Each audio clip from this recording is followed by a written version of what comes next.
Assalamualaikum teman-teman, kita lanjutkan kembali kisah Nabi Muhammad Sallallahu Alaihi Wasallam. Nabi Muhammad kecil waktu itu tengah bermain sekaligus membantu menggembala kambing dengan anak-anak Halimah di dekat rumahnya. Tibalah dua orang laki-laki berpakaian putih menghampiri Nabi Muhammad kecil.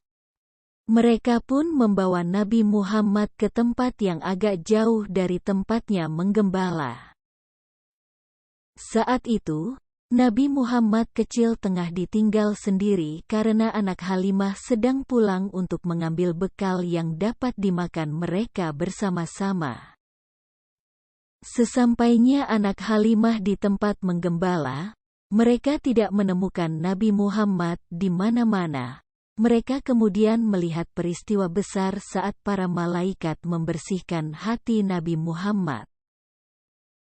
Seketika itu pula, anak Halimah menangis dan berteriak minta tolong sembari berlari ke rumahnya.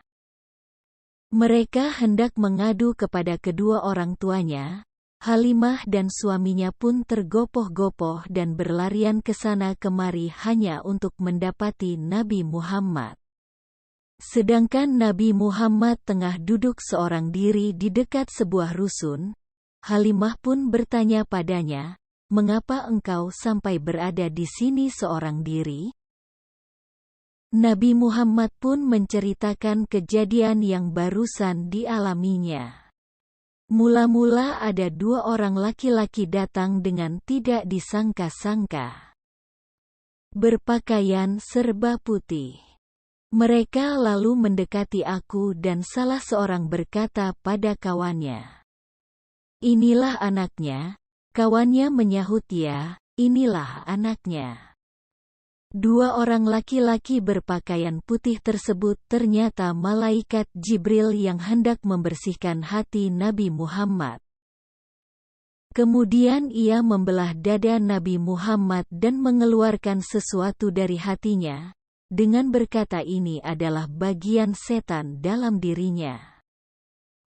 Sejumlah kitab-kitab tarik dan kitab-kitab hadis juga membenarkan adanya peristiwa ini.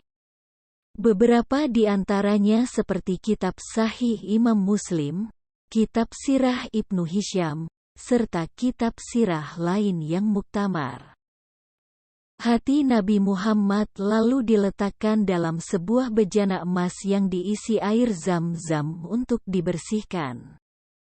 Setelahnya, para malaikat tersebut mengembalikan hati Nabi Muhammad pada tempatnya. Rasulullah bersabda, yang artinya, "Aku dibawa orang, malaikat Jibril, ke sebuah sumur Zam-Zam, di sana dadaku dibelah.